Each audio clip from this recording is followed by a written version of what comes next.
स्थिता मनो मे वाचि प्रतिष्ठितम् आविराविर्मयेधि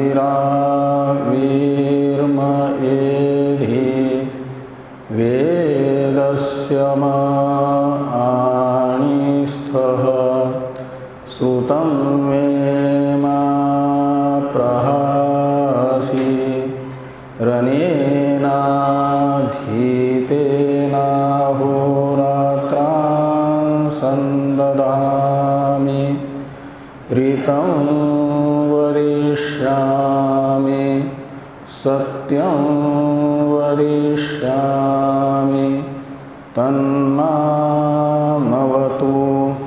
तद्वक्तारमवतु अवतु माम् अवतु वक्तारम् अवतु वक्तारम्। ॐ शान्ति शान्ति शान्तिः। शङ्करं शङ्कराचार्यं केशवं बादरायणं सूत्रभाष्य कृतो वन्दे भगवन्तो पुनः पुनः। ईश्वरो गुरुरात्मेति मूर्तिभेदविभागिने व्योमवद्व्याप्तदेहाय दक्षिणामूर्तये नमः। ॐ शान्ति शान्ति शान्तिः।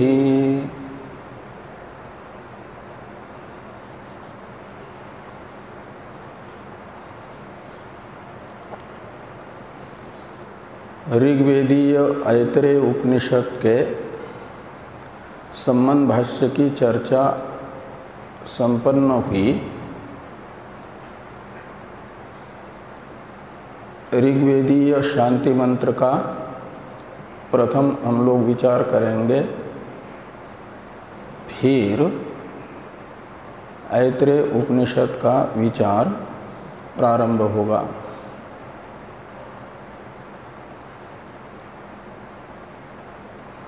ऋग्वेदीय शांति मंत्र है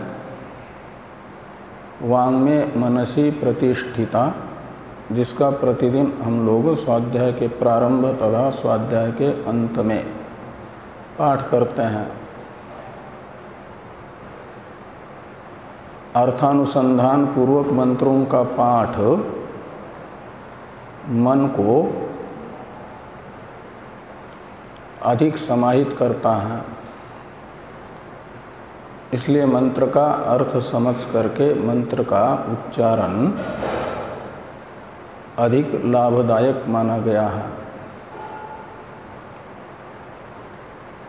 तो इस मंत्र का जो प्रथम वाक्य है, वाङ्मे मनसि प्रतिष्ठिता, इसमें 4 पद हैं। वाङ् में मनसि और प्रतिष्ठिता। जो द्वितीय पद है वह वाङ् तथा मनसि इन दोनों के बीच में पठित है। तो उसका दोनों के साथ भी अन्वय होगा देली दीप न्याय से। इसलिए मे मनसि मे वाङ् प्रतिष्ठिता, ऊपर से वाक्य बनाने के लिए एक तिङन्त पद का अध्ययन करना होगा, क्योंकि व्याकरण शास्त्र के अनुसार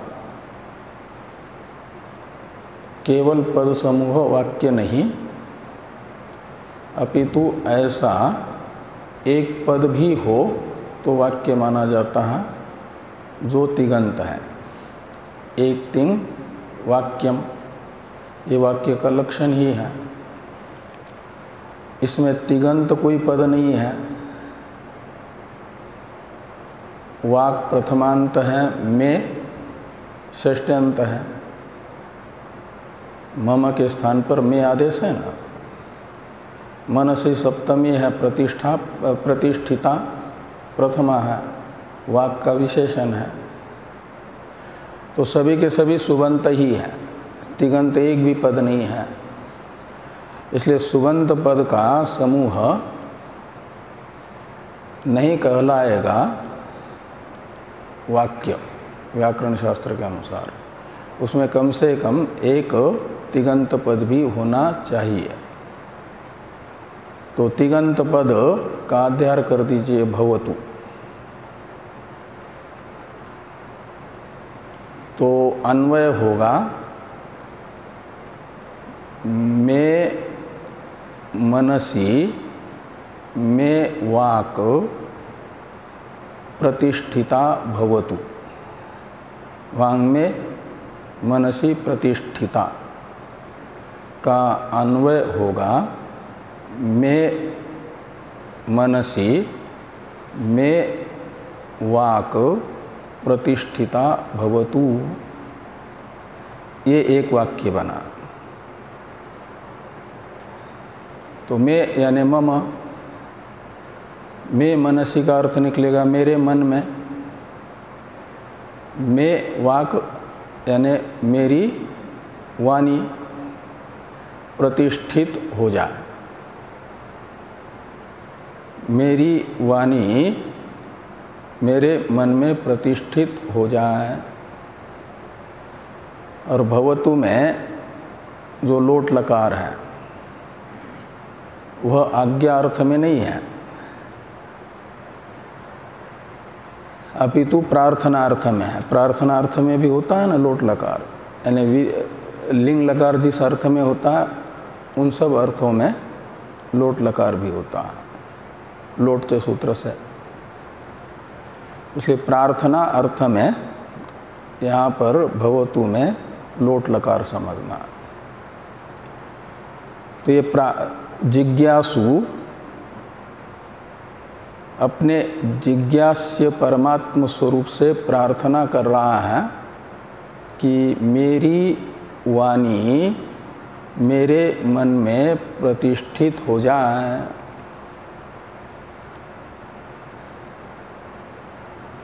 तो मन में वाणी की प्रतिष्ठा है कि जो मन सोच रहा है वही बोले। तो माना जाता है वाणी मन में प्रतिष्ठित है और वाक से उपलक्षित बाकी इंद्रियां भी लेना। इंद्रिय समूह मेरे मन में प्रतिष्ठित हो जाए का अर्थ है मेरा मन जो सोचता है वही मेरी वाणी उच्चारण कर ले और बाकी इंद्रियां उसी मन में आए हुए विचार के अनुसार वाणी ने किए हुए उच्चार का कार्यान्वयन करें। तो इससे क्या होता है, वो जो महात्मा का लक्षण बताया है ना, मनस्येकम वचस्येकम कर्मण्येकम महात्मनः। तो जो मन में है वही वाणी में और वही कर्म में आ जाए, आचरण में आ जाए, यानी विचार, उच्चार और आचार इनमें एक रूपता हो जाए तो माना जाता है महात्मा है। और ये जो है वाणी, मन एवं अन्य कर्मेंद्रियों का एक साथ होना, इन तीनों का व्यापार एक ही होना एक कार्यक्रम संघात में, वह ब्रह्म विद्या उपयोगी है। इसी से ब्रह्म विद्या प्रकट होती है। और न तो सोच रहा है कुछ, बोल रहा है कुछ और कर रहा है कुछ,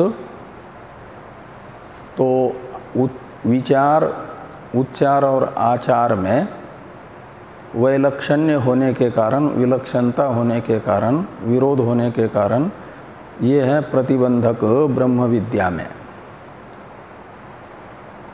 उसे जिज्ञास्य जो ब्रह्म तत्व है उसका आत्म रूप से अनुभव नहीं होता।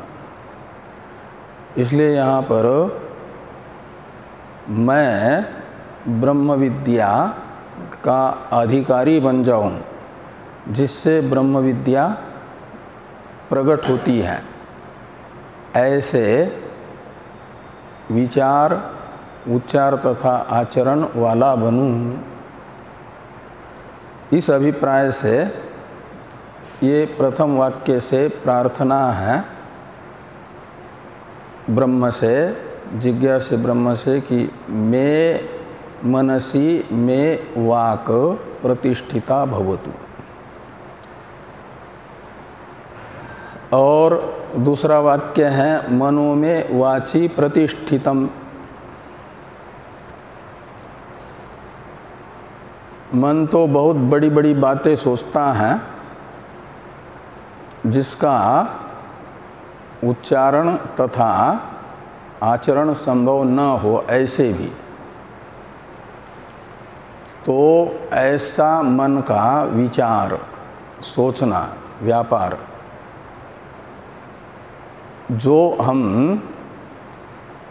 उच्चारण में नहीं ला सकते और आचरण में नहीं ला सकते, ऐसे जो विचार हैं मन के,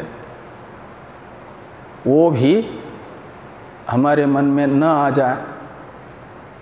जैसे वाणी मनोनुकूल व्यापार ही कर ले, वाणी से उपलक्षित सब इंद्रियां भी,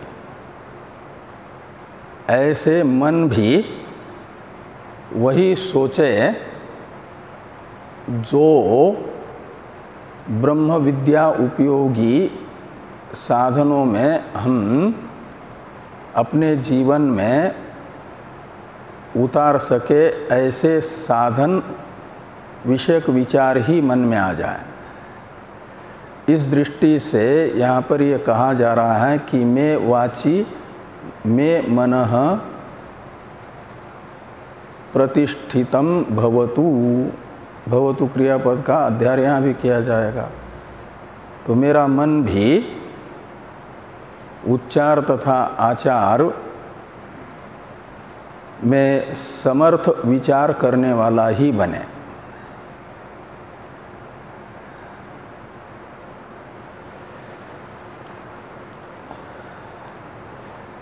ये जो दो वाक्य से प्रार्थना की गई, किस लिए की गई है? वाणी मन में प्रतिष्ठित हो जाए, मन वाणी में प्रतिष्ठित हो जाए, ये जिस उद्देश्य से की गई उसका उद्देश्य यानी प्रयोजन बताया जा रहा है तीसरे वाक्य में। ये दो वाक्य में तो साधन बताया गया है ना, फल बताया जा रहा है तीसरे वाक्य में। तीसरे वाक्य में है 3 पद,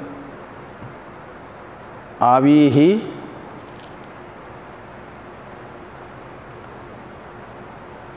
चार पद है इसमें भी, आवी ही, आवीर में ये धी, आवी ही, आवीर में ये धी।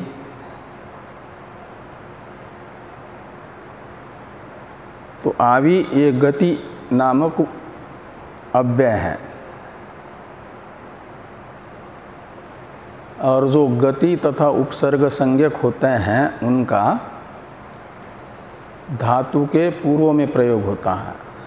ते प्राग धातु के अनुसार गति संज्ञक तथा उपसर्ग संज्ञक शब्दों का जब वाक्य में प्रयोग किया जाएगा तो वाक्य में जो धातु यानी क्रिया का वाचक पद होगा उसके पूर्व में अन्वय होगा, पूर्व में प्रयोग होगा।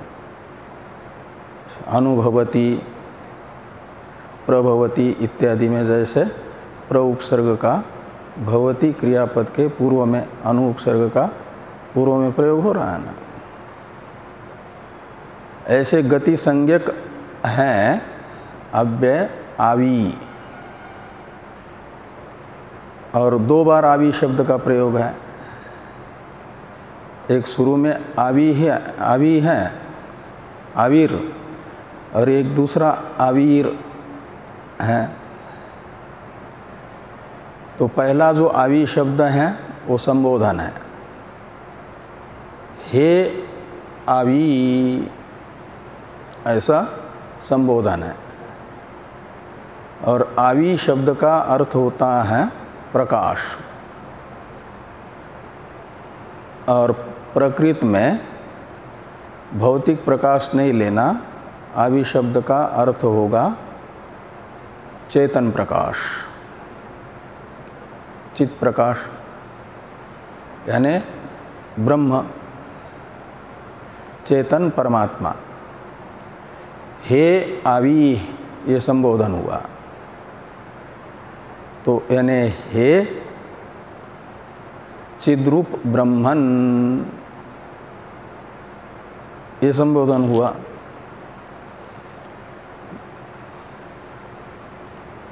और में ये चतुर्थी के स्थान पर, मह्यम के स्थान पर में आदेश हुआ है। चतुर्थी में मह्यम बनता है ना, उसके स्थान पर अनुआदेश में आदेश हुआ। जैसे मम के स्थान पर पूर्व वाक्य में आदेश हुआ था। तो मह्यम में का अर्थ निकलेगा मह्यम, यानी मेरे लिए। हे आवी में आवी रेधी, तो जो आवी है ना आवीर में यहाँ पर, तो मैं को तो पहले लीजिए मह्यम, और ये भी क्रियापद के पहले आवीर आएगा। तो मह्यम आवीर ये धी ये कौन से धातु का रूप है? हाँ, इणगतो,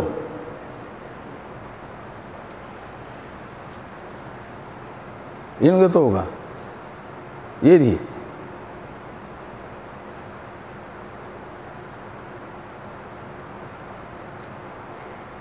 और अस का क्या बनता है लोट लकार के मध्यम पुरुष में?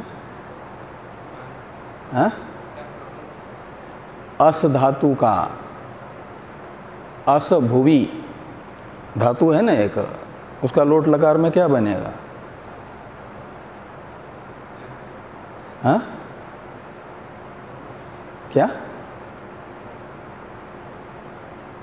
अस धातु का क्या बनता है?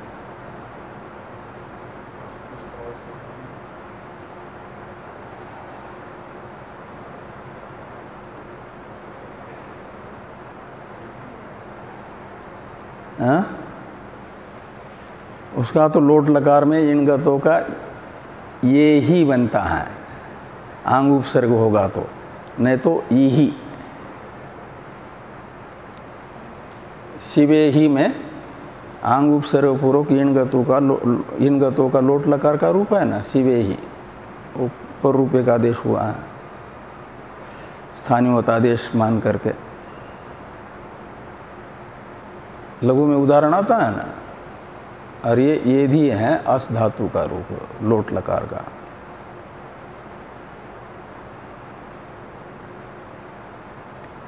तो आविरेधि का मतलब होगा आविर्भवतु। आविरेधि का अर्थ है आविर्भवतु।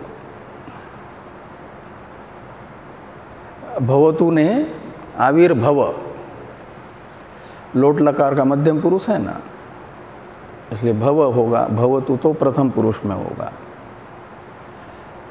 तो हे आवी मह्यम आविरेधि, यानी आविर्भव। ये अन्वय तो समझ में आया ना। तो अर्थ होगा हे चिद्रूप ब्रह्मन, ऐसा ब्रह्म का संबोधन है आवी करके। और फिर ये कहा जा रहा है कि मैं यानी मह्यम जिज्ञासवे आविर्भव। आविर्भव का अर्थ है प्रकट हुई है। अभी जिज्ञासु हैं, वो किसके लिए प्रकट रहता है, यानी प्रकट होना है, अभिव्यक्त होना। किसके लिए अभिव्यक्त होता है, किसके लिए आवृत्त ही रहता है, अनभिव्यक्त ही रहता है ब्रह्म।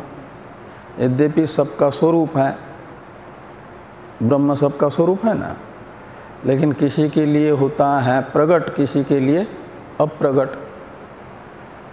तो ज्ञानी के लिए तो प्रकट है आत्मरूप से आवी। जिनको मैं के रूप में ब्रह्म का निरंतर स्फुरन हो रहा है, जो ब्रह्मनिष्ठ हैं माना जाता है, उनके लिए ब्रह्म आविर्भूत है, अभिव्यक्त है, प्रकट है। और ब्रह्म हमारी आत्मा होते हुए भी, स्वरूप होता हुआ भी, यदि हमें उस ब्रह्मरूपता की अनुभूति नहीं हो रही है तो माना जाता है ब्रह्म हमारे लिए प्रकट नहीं है, अप्रकट है हमारा ब्रह्म स्वरूप। तो ब्रह्म के लिए प्रार्थना की ब्रह्म से प्रार्थना की जा रही है कि आप मेरे लिए प्रकट हुई है। तो ब्रह्म जब कभी प्रकट होगा जिसके लिए भी, तो किस रूप में प्रकट होगा, आत्म रूप से, मैं के रूप में। और जिज्ञासु में जिज्ञासु की जिज्ञासा जब अति तीव्र हो जाती है तो भगवान ने गीता में प्रतिज्ञा की है, तेषाम एवानुकंपार्थ अहम अज्ञानजम तमः नाशयामि आत्मभावस्थो ज्ञानदीपेन भास्वता। तो मैं आत्मभावस्थ हो जाता हूँ उनका, उनके आत्मभावस्थ होना है मैं के रूप में, उनकी अहम वृत्ति में अभिव्यक्त होना। और यही मुंडक तथा कठ श्रुति भी बताती है, तस्येष आत्मा विवृणुते तनुम स्वाम। तो येष आत्मा करके वहाँ पर जिसको कहा गया है परमात्मा को, उसी को यहाँ पर आवी करके संबोधित किया है। कठ श्रुति तथा मुंडक श्रुति जिसे आत्मा शब्द से कह रही है, उसे यहाँ पर इस शांति मंत्र में आवी शब्द से कहा जा रहा है, पहले वाले आवी शब्द से। तो हे आवी ये जो है ब्रह्मन, और वो क्या करते हैं, तो तस्य यानी उस जिज्ञासु के लिए अनावृत हो जाते हैं। स्वाम तनुम विवृणुते का अर्थ है अपने पारमार्थिक स्वरूप को प्रकट करते हैं, अभिव्यक्त करते हैं। का मतलब उसकी बुद्धि में जो आवरण नामक दोष है उसे हटा देते हैं, उसकी अहम वृत्ति में अभिव्यक्त होकर के। उसी के लिए प्रार्थना है कि आप मेरी अहम वृत्ति में अभिव्यक्त होकर के आवरण नामक दोष, जो प्रत्येक अभिन्न आप हैं, इस विषयक अज्ञान है, आवरण है, इस आवरण को मिटा दीजिए। आवरण मिट गया तो परमात्मा अभिव्यक्त ही है। तो इसलिए ये कहा कि आवी ही आविर ये धी में यानी मह्यम। तो इस प्रकार ये तीसरा वाक्य हुआ। चौथा वाक्य है परमात्मा अभिव्यक्ति का, परमात्मा अभिव्यक्ति है परमात्मा की मैं के रूप में अनुभूति, जिसे प्रमा कहा जाता है, यथार्थ ज्ञान कहा जाता है। तो परमात्मा का मैं के रूप में अनुभव रूप प्रमा का साधन माना गया है प्रमाण को। प्रमाण उसका साधन है, प्रमाण से प्रमा होती है। इसलिए प्रमाण का लक्षण ही है प्रमाकरणत्वम प्रमाणत्वम। प्रमा का जो करण बने, साधन बने, उसे कहा जाता है प्रमाण। तो परमात्मा का मैं के रूप में अनुभव रूपा प्रमा का साधन हो जाएगा कौन? ब्रह्मात्म एकत्व की अनुभूति जिस प्रमाण से होगी उस प्रमाण को कहा जाएगा। तो ब्रह्मात्म एकत्व अनुभूति कराने वाला प्रमाण 6 प्रमाणों में से कौन है? केवल उपनिषद यानी वेद। इसलिए कहा जाता है तंतु औपनिषदम पुरुषम पृच्छामि। वो औपनिषद पुरुष है का मतलब उपनिषदों से जाना जाता है जिसको, उसे कहा जाता है औपनिषद। चाक्षुष कहा जाता है चक्षु से जिसको जाना जाए वह चाक्षुष। श्रवण इंद्रिय से जिसको जाना जाता है वो श्रावण। रसन इंद्रिय से जिसको जाना जाए वह रासन। ऐसे उपनिषदों से जिसे जाना जाए वह हो जाएगा औपनिषद। और उपनिषद है वेद। इसलिए ये कहते हैं कि मैं वेदस्य म आणिस्थ, चौथा वाक्य है ना। आणिस्थ अलग अलग छपा है कि एक पद है? एक पद है, ऐसे छपा अलग अलग होने पर भी।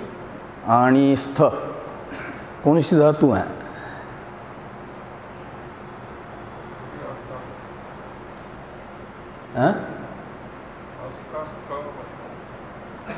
धातु पूछ रहा हूँ कौन सा? वो तो पुरुष बता। अस, अस धातु। नीय प्रापणे आंग उपसर्ग है। लोट लकार के मध्यम पुरुष का एक द्विवचन है। भव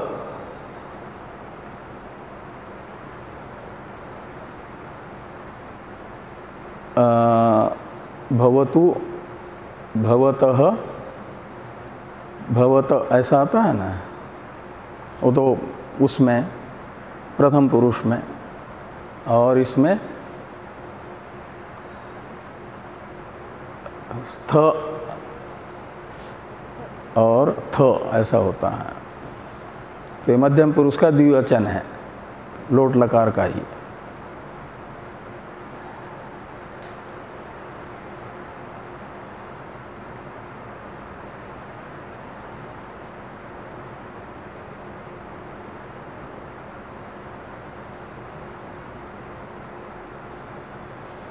तो मैं यहाँ पर भी मैं का अर्थ निकलेगा मह्यम, चतुर्थी में ही है।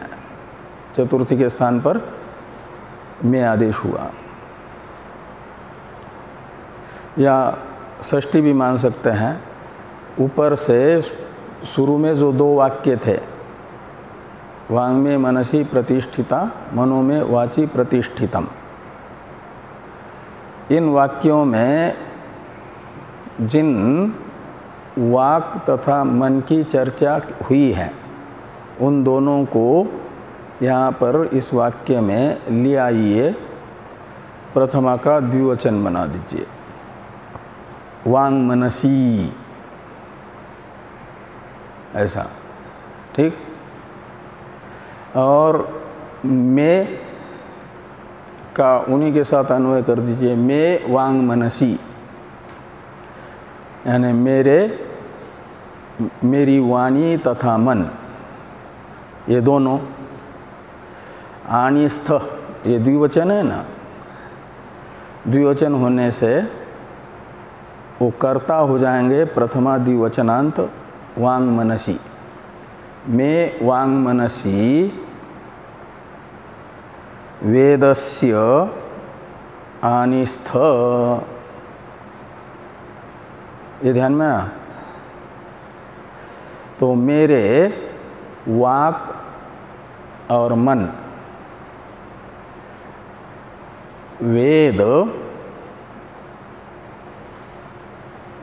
के प्रापक बन जाए। निय प्रापनी धातु है ना, अंग उपसर्ग है, तो असमन्तात ये अर्थ निकलेगा कि असमन्तात का अर्थ है वेदों का तात्पर्य विषय जो है उसके ज्ञान कराने वाले, यानी वेदों के तात्पर्य अर्थ के अनुकूल वेद वाक्यों को मेरे लिए लाने वाले बने, यानी प्रमाण के प्रापक बन जाए। वेद शब्द से लेना है प्रमाण, वेद ये प्रमाण है ना उसमें, ब्रह्मात्म एकत्व अनुभूति में। तो ब्रह्मात्म एकत्व अनुभूति का प्रमाणभूत जो वेद हैं उसे मेरे लिए प्राप्त कराने वाले बने मेरे मन और वाणी। ये वेदस्य म आनिस्थ वाक्य का अर्थ निकलेगा, ये ध्यान में आया ना। आगे हैं श्रुतम में माँ प्रहासी।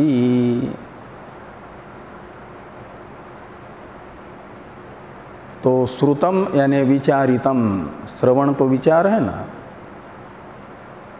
और श्रवण का जो विषय है उसे श्रुतम कहा जाएगा। श्रुतम यानी विचारितम। तो विचारित जो वेद हैं, उपक्रम उपसंहारादि तात्पर्य निर्णायक प्रमाणों के आधार पर वेदों का जो तात्पर्य अवधारण हुआ है, वेदों का श्रवण कहा जाता है वेदों के तात्पर्य विषयभूत अर्थ निर्णय पर्यवसायी विचार को।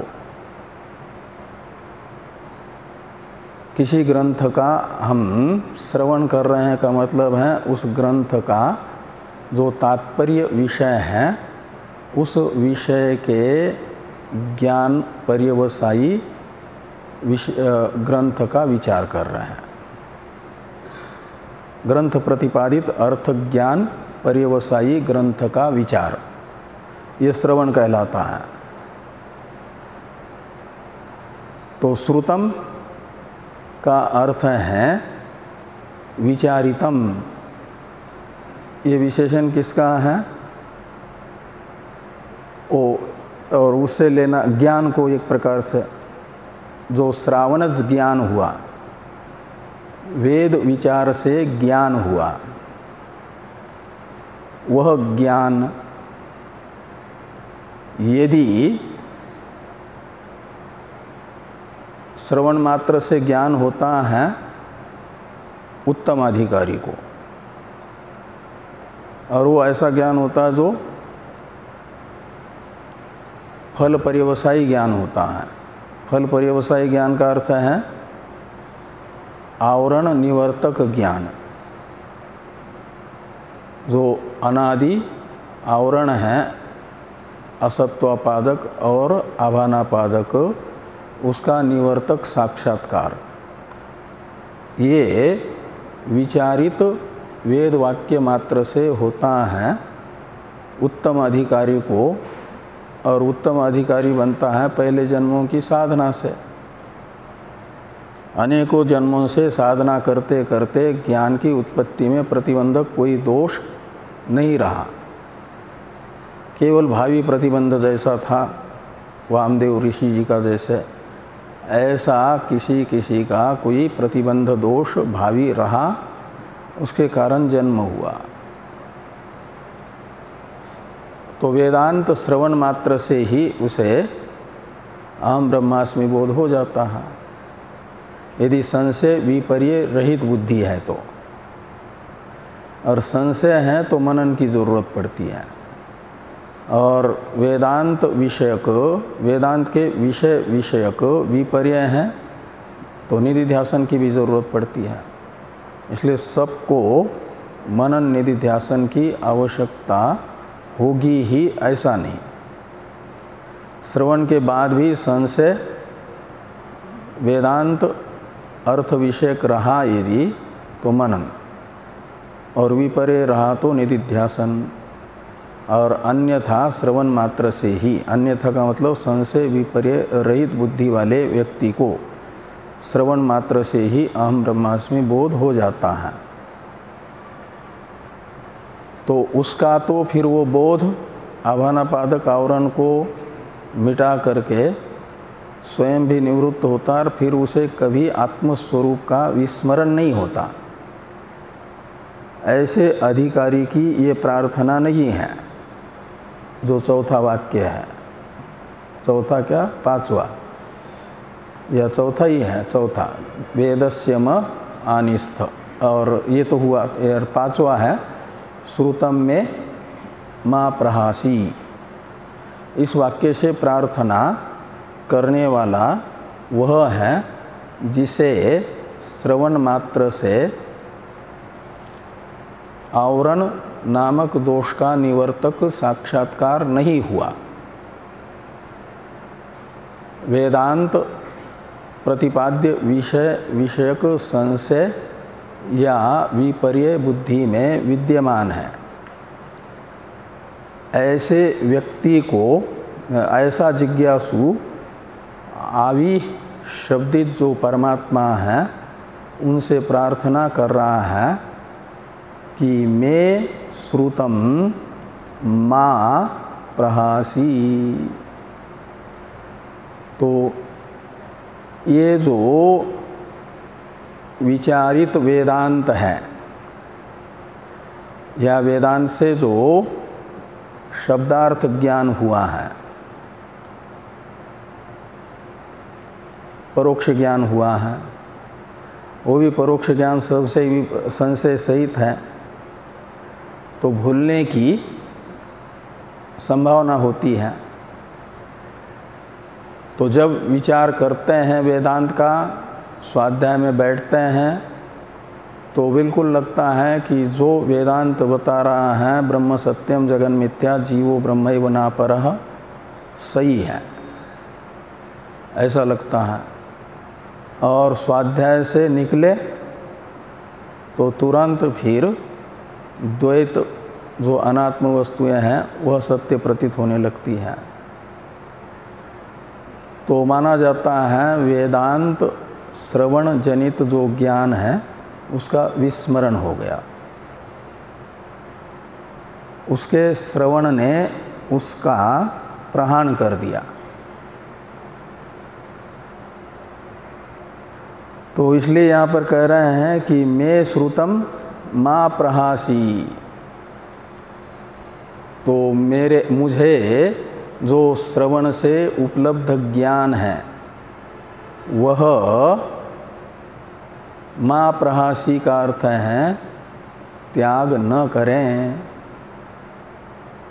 वहाँ त्यागे धातु से ये प्रहासी बना है ना, प्रहासी, ये है मध्यम पुरुष का एक वचन। इसका कर्ता है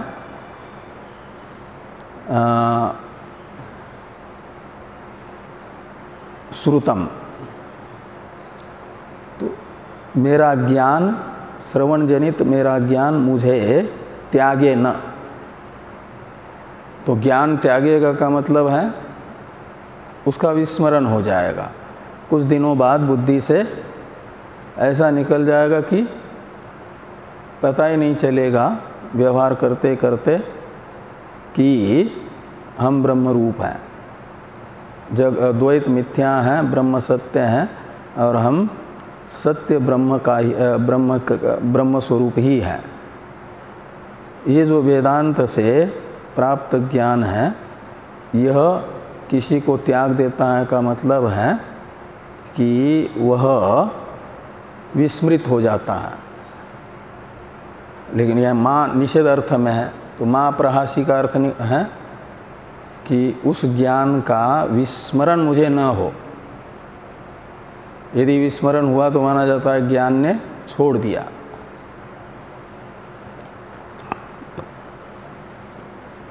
और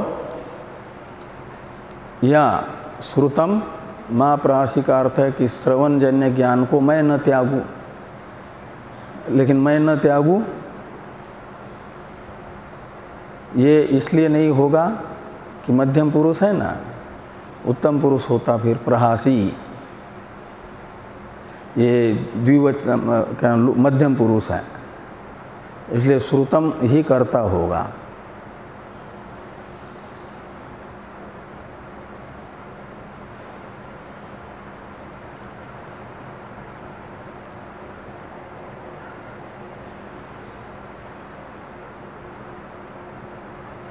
और आगे हैं अनेन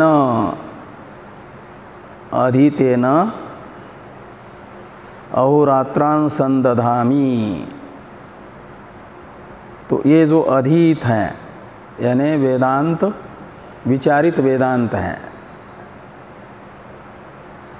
तो वेदांत का विचार हुआ का मतलब फल पर्यवसायी विचार हुआ और फल है ज्ञान।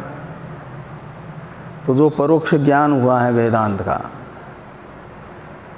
उसे अपरोक्ष में परिणत करने के लिए मैं क्या करूं? तो अधीतेन, एक कर्मणि कर्म अर्थ में क्त प्रत्यय है ना, एक स्मरणे धातु से अधि उपसर्ग पूर्वक अक्त प्रत्यय होने के बाद अधीत बना,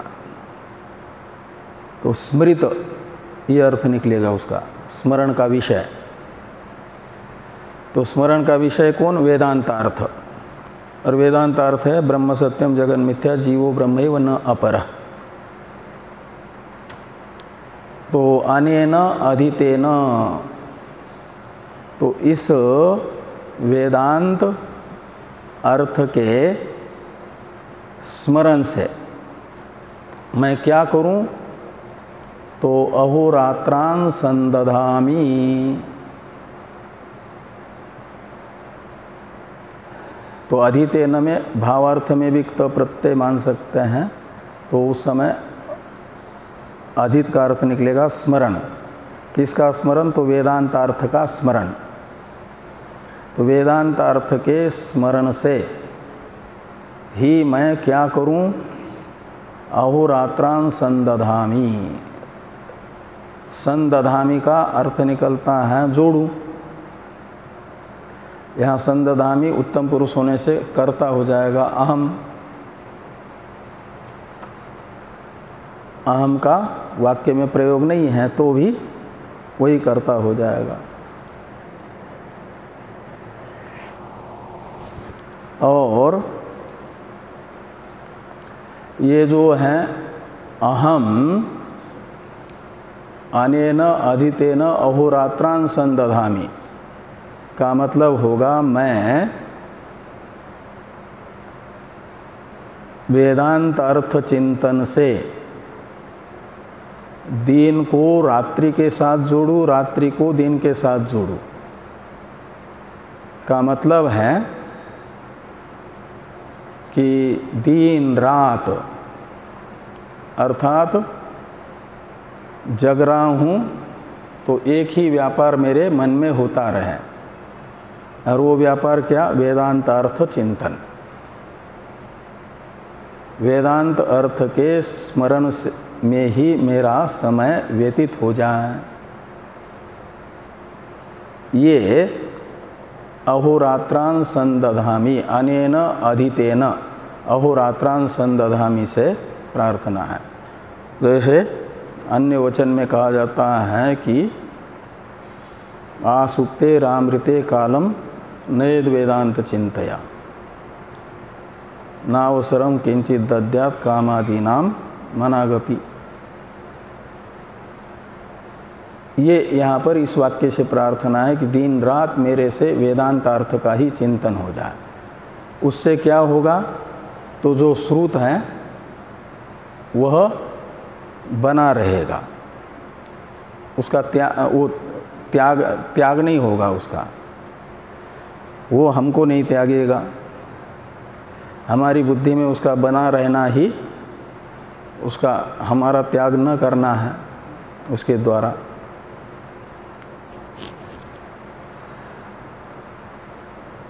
इसके लिए आगे और भी साधन बताते हैं कि ऋतं वदिष्यामि सत्यं वदिष्यामि। तो जो व्यावहारिक सत्य है उसका भी, उसी का मैं व्यवहार काल में वदन करने वाला बनूं। वदन यानी उच्चारण, बोलने वाला। और सत्यम वदिष्यामि से परमार्थ सत्य को लीजिए। यदि व्यवहार करना पड़े तो व्यवहार काल में व्यावहारिक सत्य को ही बोल सकूं। और जब वेदांत की चर्चा होगी तो परमार्थ सत्य विषयक ही वाक्यों का उच्चारण मेरे बुद्धि से, वाणी से हो जाए। वदिष्यामि। और तन माम अवतु, तो तत् शब्द आवी का परामर्शक है। आवी यानी ब्रह्म। तो आवी स्वरूप ब्रह्म माम अवतु, मेरी रक्षा करें। और तद वक्तारम अवतु, वह आवी स्वरूप ब्रह्म वक्ता की रक्षा करें। तो मेरी रक्षा का मतलब मैं जिज्ञासु हूँ, और जिज्ञासु की रक्षा होती है जिज्ञासा की पूर्ति होने पर। तो जिज्ञासु मुझे ज्ञान प्रदान करके मेरी रक्षा करें, वह आवी स्वरूप परमात्मा। और तद वक्तारम अवतु का अर्थ है तद विज्ञानार्थम स गुरुमेवा विगच्छेत समित पानी श्रोत्रियम ब्रह्मनिष्ठम, श्रुति कहती है ना।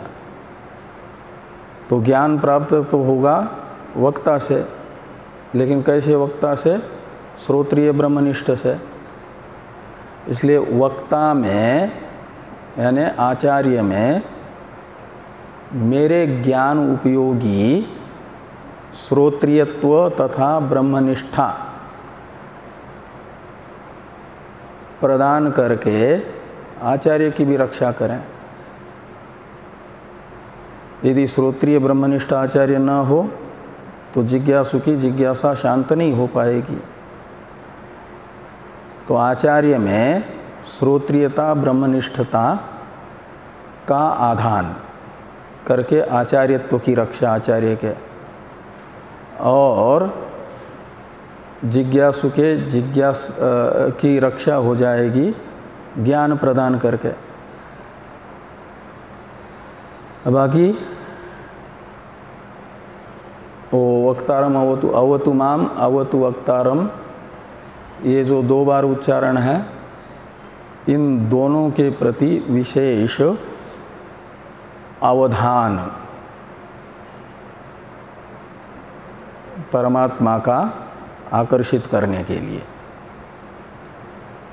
जिसके प्रति सामने वाले के चित्त को अधिक एकत्रित करना हो, आकर्षित करना हो, तो 2 बार उसका उच्चारण करने की पद्धति होती है ना, 2 बार उच्चारण करने।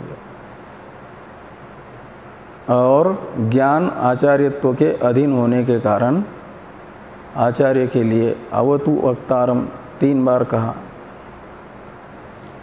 तो इस प्रकार ये शांति मंत्र का अर्थ पूरा हो जाता है।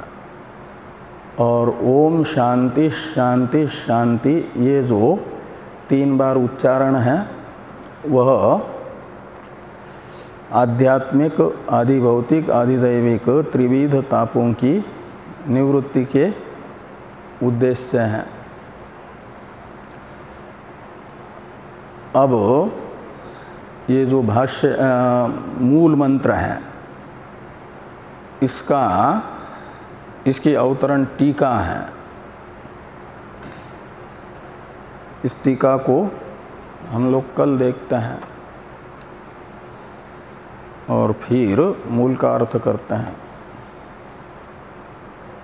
ओम वांग में मनसि प्रतिष्ठिता, मनो में वाची प्रतिष्ठितम्, आविरावीर्म एधि वेदस्य म आनिस्थः, श्रुतं मे मा प्रहासी, रनेना धीतेना हो रात्रां संदधामि, ऋतं वदिष्यामि, सत्यं वदिष्यामि, तन्मामवतु,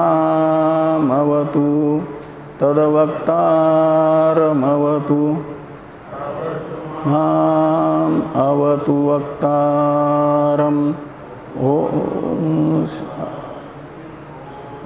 शांति शांति शांति। शंकरं शंकराचार्यं केशवं बादरायणं, सूत्रभाष्य भगवन्तो पुनः पुनः, ईश्वरो गुरुरात्मेति मूर्तिभेद विभागिने, व्योमवद्व्याप्तदेहाय दक्षिणामूर्तये नमः। ओम शांति शांति शांति।